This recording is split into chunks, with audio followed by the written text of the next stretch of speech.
बिस्मिल्लाहिर्रहमानिर्रहीम। अस्सलाम वालेकुम नादरीन, आप यूट्यूब चैनल देख रहे हैं। मैं इमरान खान साहब, जो इमरान खान साहब ने कहा था ना, वो एग्जैक्टली वैसे ही इस वक्त पाकिस्तान में हो रहा है। इमरान खान साहब ने 15 मई 2022 को ये बात कही थी। तो जो इमरान खान ने कहा था जरा आप सुने। अब ये जाएंगे अमेरिका के पास, अमेरिका के पास जाके कहेंगे कि खुदा के वास्ते हमें बचा लो, नहीं तो इमरान खान वापस आ जाएगा। जब अमेरिकन अगर इनकी मदद करेंगे, कभी भी अमरीकी मदद नहीं करेंगे जब तक वो इनके गले में जंजीर पूरी तरह टाइट करके नहीं डालेंगे। वो उनको कहेंगे कश्मीर को भूल जाओ, फलस्तीनियों के लिए मुंह ना खोलो, जो मर्जी इसराइल करे फलस्तीनियों से चुप करो। अगर रूस 30% कम पे तेल दे रहा है तो आपने नहीं लेना, क्योंकि आप हमारे गुलाम हैं। अगर आपने 30 लाख टन गंदम आपको जरूरत है, आप रूस से नहीं ले सकते। अगर आपने पाकिस्तान को अगर ईरान से सस्ती गैस मिलेगी, वो कहेंगे हमने आपको इजाजत नहीं दी। देखिए, इमरान खान साहब ने जो जो बातें की ना, वो एग्जैक्टली वैसी साबित हुई हैं। मुझे हैरत होती है कि ये एक ऐसा सियासी पंडित है इमरान खान कि उसने जो बात कही वो वक्त गुजरने के साथ साबित हुई। मैं कुछ मनाजिर देख रहा था और कुछ मैं ऑडियोज और वीडियो सुन रहा था। मैंने मौलाना फजलुर रहमान को सुना इमरान खान साहब के दौरे हुकूमत में, जब फलस्तीन को तस्लीम करने के हवाले से किसी अमन बोर्ड का हिस्सा भी पाकिस्तान नहीं बना था। उस वक्त पाकिस्तान इसराइल के साथ किसी वर्किंग रिलेशनशिप में भी नहीं आया था। तो एक आधी कोई जाली खबर किसी ने चलवाई तो फजलुर रहमान साहब की गरज चमक ही कुछ और थी। गरज रहे थे, बरस रहे थे। फजलुर रहमान साहब की आवाज में वो जोश खिताबत था कि मैं सुनकर अभी हैरान हो रहा था। लेकिन अभी अगर फजलुर रहमान साहब जब बात करते हैं तो ऐसे लगता है मिर्गी का दौरा पड़ा हुआ है। इतनी लो टून में, इतनी आहिस्ता आहिस्ता, रफ्ता रफ्ता, सोच सोच कर, बिल्कुल ऐसे घिसट घिसट के वो अल्फाज बोलते हैं। क्या वजह है? इमरान खान के दौर में तो ये शख्स बहुत गुस्से में रहता था, बहुत जज्बात में रहता था, जज्बात भड़कते रहते थे। ये कर दिया जी इसराइल के लिए, वो कर दिया जी, और यहूदी एजेंट का ये कार्ड लेके फिरते थे हर जगह। अभी जबान जो है वो मुंह के अंदर बंद है और बोलने की जरूरत भी नहीं है। वजह यह है कि जिन्होंने आज तक फजलुर रहमान साहब को पाला है, जिन्होंने पाल पोस के इतना बड़ा किया है, फजलुर रहमान साहब उनके खिलाफ बेवफाई नहीं कर सकते। फजलुर रहमान साहब एजेंसियों के बहुत वफादार आदमी हैं और वो वैसी हरकत नहीं करेंगे जैसी आजाद सियासतदान कर सकते हैं। नाज़रीन, ये कुछ मनाजिर हैं जो मैंने देखे, इस वक्त भी मेरे सामने चल रहे हैं। मैंने देखते हुए मुझे तकलीफ हुई। देखिए, पाकिस्तान का दावा गया, पाकिस्तान कहता है जी हम इसलिए गए गजा अमन बोर्ड के अंदर कि हम एक नस्लकुशी को रोकना चाहते हैं। हम ये चाहते हैं कि नस्लकुशी ना हो, जो जुल्म और ज्यादती फलस्तीनियों के ऊपर हो रही है वो बंद हो जाए। ये पाकिस्तान का दावा है ना। लेकिन फील्ड मार्शल और शहबाज शरीफ ने वहां पे जो मुलाकातें की हैं और जो इवेंट के अंदर उनकी शिरकत है, उसमें एक मिनट के लिए भी उनके चेहरे पे संजीदगी नहीं थी। मुस्कुराहटें, कह कहे, खिलखिलाकर हंसना, खुश होना, यानी उनकी बाछियां खिली हुई थी। आप किसी मर्ग वाली जगह पे जाएं या किसी दुख वाली जगह पे जाएं या किसी तकलीफ वाली जगह पे जाएं, तो क्या आप ऐसे हंसते हैं? आप ऐसे इंजॉय करते हैं? या आपकी ऐसी बॉडी लैंग्वेज होती है? एहसास ही नहीं है। मिसाल के तौर पे झगड़ा हो गया दो ग्रुप्स के बीच में, एक ग्रुप के 70-80 हजार बंदे मर गए। अब वो ग्रुप के लोग सुलह करने के लिए बैठे हैं और जंग बंदी और लड़ाई बंद करने के लिए वहां बैठे हैं, और जिनके बंदे मरे हैं वो खिलखिला के हंस रहे हैं। आप फलस्तीनियों को क्या पैगाम दे रहे हैं? ये दांत वहां पे अंदर रखे जा सकते थे, थोड़ी देर के लिए संजीदगी इख्तियार की जा सकती थी, लेकिन जैसे ही इन्हें कोई छोटा मोटा लीडर मिल जाता है, इनकी बाछियां खिल जाती है, फोटो बन जाएगा, वीडियो बन जाएगी, आगे निकलो अच्छा टिकटॉक बन जाएगा। तो सारे ही टिकटॉक पे लगे हुए। फलस्तीनियों की दिल आजारी की है इन्होंने वहां कह के लगा लगा के। जिस तरह ये लोगों को मिलते रहे, इनकी खुशी छुपाए नहीं छुप रही थी। अब पाकिस्तान और जो इसराइल का रिलेशन है ना, वो कैसा है मैं आपको बिल्कुल सादा कर देता हूं। पाकिस्तान के हर आदमी को समझ आ जाएगा। किसी गांव देहात में या किसी शहर में कोई दो लोगों का नाजायज ताल्लुक बन जाता है ना, तो वो दुनिया को नहीं बताते कि हमारा नाजायज ताल्लुक बन गया है। बल्कि जब कोई उन्हें पूछता है तो वो कहते हैं नहीं नहीं मैं तेनू जानता भी नहीं। बल्कि वो ये कहते हैं जी मेरा तो उससे ताल्लुक ही नहीं है। उन्हें नहीं जी हमारे बीच में कोई नाजायज ताल्लुक नहीं है, आप झूठ बोल रहे हैं। वो दो लोग तो बड़ी कामयाबी से अपना ताल्लुक छुपा रहे होते हैं, लेकिन पूरे गांव को और पूरे शहर को पता होता है कि इनका आपस में नाजायज ताल्लुक है। तो पाकिस्तान ने इसराइल से उस तरह का एक नाजायज ताल्लुक बना लिया। मैं मिसाल थोड़ी सी आपको ऑड लगेगी, अजीब लगेगी, लेकिन वैसा ही है। आप कान को इधर से पकड़े या घुमा के इधर से पकड़े, आप अपने पासपोर्ट पे कुछ भी लिखे, आपका अब इसराइल के साथ एक वर्किंग रिलेशन है और आप इसराइल की तहफ्फुज के लिए काम करने जा रहे हैं, वो आपको करना पड़ेगा। देखे ना, डोनाल्ड ट्रंप की ये खूबी है कि वो झूठ नहीं बोलते नॉर्मली। मैंने डोनाल्ड ट्रंप के जितने स्टेटमेंट सुने, मुझे लगा कि डोनाल्ड ट्रंप के अंदर एक बड़ी खूबियों में खूबी है कि वो झूठ बोलते ही नहीं, वो सीधी बात करते हैं मुंह के ऊपर टक करके। ये लो, नुकसान हो जाए बेशक, कई दफा नुकसान हुआ डोनाल्ड ट्रंप को। डोनाल्ड ट्रंप अपनी बात वापस ले लेते हैं और बताकर वापस ले लेते हैं, झूठ नहीं बोलता। तो डोनाल्ड ट्रंप की यह खूबी है और इस खूबी ने डोनाल्ड ट्रंप के पीछे चलने वालों को मुसीबत डाली हुई है। डोनाल्ड ट्रंप अपने मुंह से बार बार कहता है कि मेरा जो गजा अमन बोर्ड है, इसका सबसे बड़ा मकसद हमास का सफाया और हमास को गैर मुसल्ला करना है फौरी तौर पे। नहीं, ये हमें करना पड़ेगा, हमास का खात्मा करेंगे। डोनाल्ड ट्रंप उसका अगला मिशन भी बताते हैं कौन करेगा, कैसे करेगा। तो डोनाल्ड ट्रंप तो क्लैरिटी के साथ आ रहे हैं कि जनाब मेरा ये गजा अमन बोर्ड है, इसके जरिए से मैंने हमास को गैर मुसल्ला करना नहीं होगा, वो सफाया कर दूंगा। और सफाया कौन करेगा, किससे करवाऊंगा, ये भी बता दिया।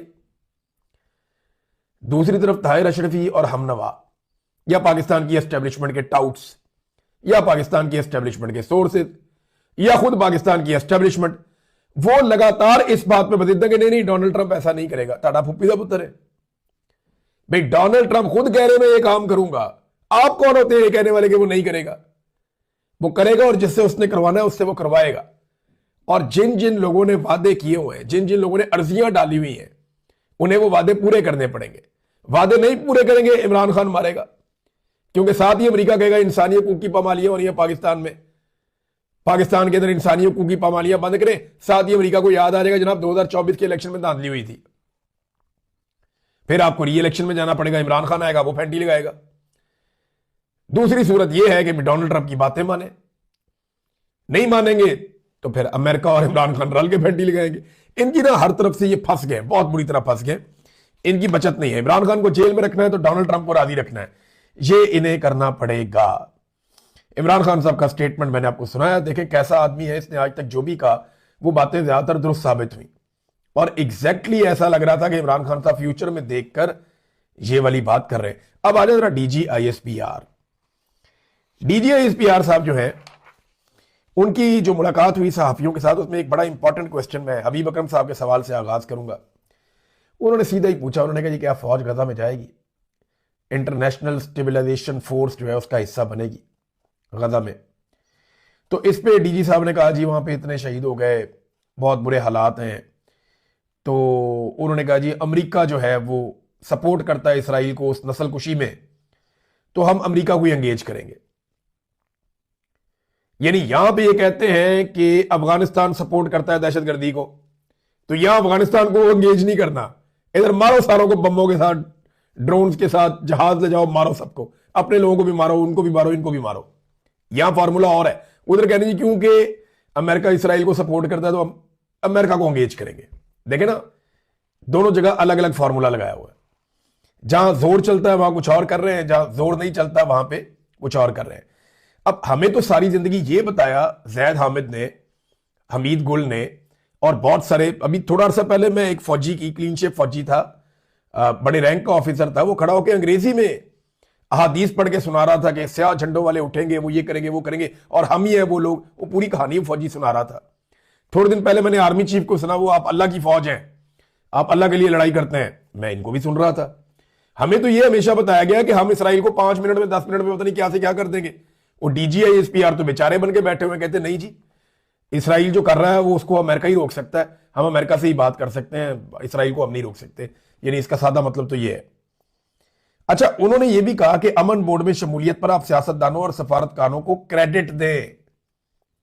यानी पाकिस्तान की फौज या फौज के तर्जुमान, वो इस अमन बोर्ड में पाकिस्तान की शमूलियत पर बहुत खुश हैं और उन्होंने साफ कहा कि आप सियासतदानों को और सफारतखानों को इस पर क्रेडिट दें।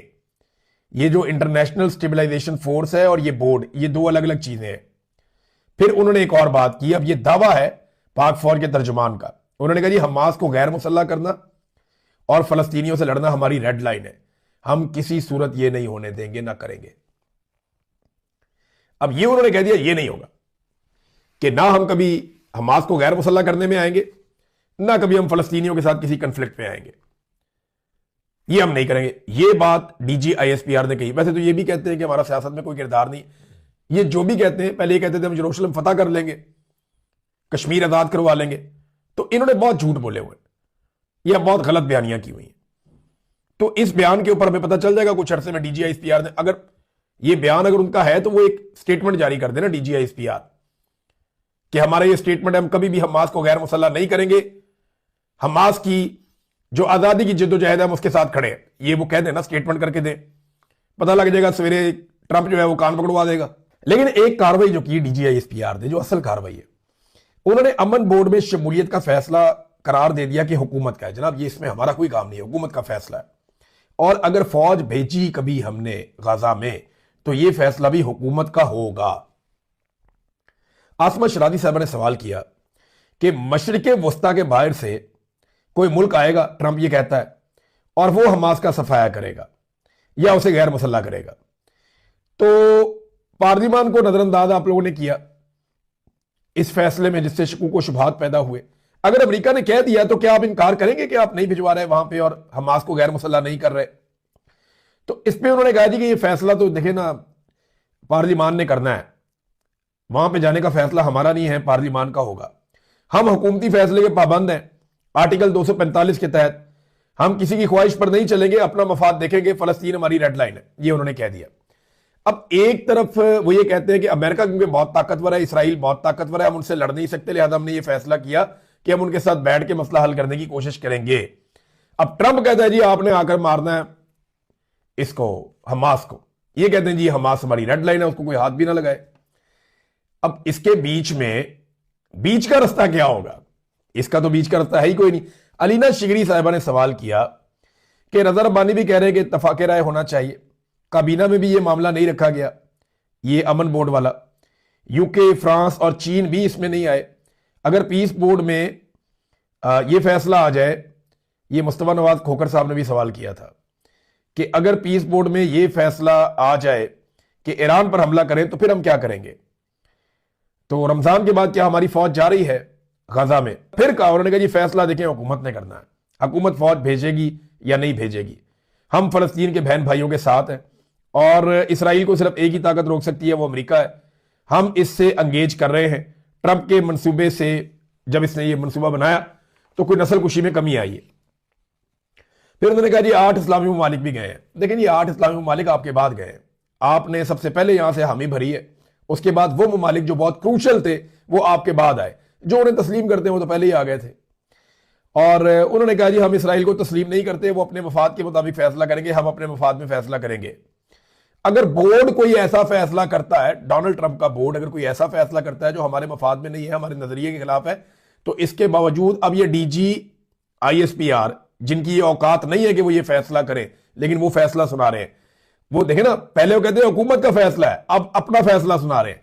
वो ये कहते हैं कि अगर इस बोर्ड ने हमारे मफाद या हमारे नजरिए या हमारी सोच के खिलाफ कोई फैसला किया तो हम वहीं बैठकर इनकी मुखालफत करेंगे, बोर्ड से अपने आप को अलग नहीं करेंगे।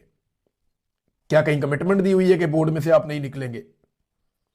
आप तो कहते हैं ये फैसला हुकूमत का है, तो फिर आपने ये फैसला कैसे सुना दिया? फिर साथ ही कहते हैं अपने सफारतकारों और सियासतदानों की तारीफ करें, हम पर एतमाद करें, शक का इजहार ना करें। एक और सवाल हुआ और उसका इन्होंने जवाब भी दिया। सवाल यह हुआ कि अगर गजा में सियासी हल निकल सकता है तो फिर खैबर पख्तूनख्वा में सियासी हल क्यों नहीं निकल सकता? तो इन्होंने कहा जी नेशनल एक्शन प्लान पर जब तक अमल दरामद नहीं होगा तब तक नहीं हो सकता कुछ। फिर सरफराज बुगटी की इन्होंने बहुत तारीफें की, जहां पे बदतरीन दहशतगर्दी है, जहां पे आप कोयटा से बाहर कदम नहीं रख सकते, बल्कि कोयटा के अंदर भी आप महफूज नहीं है, बलूचिस्तान पूरा का पूरा एक नो गो एरिया बन गया है।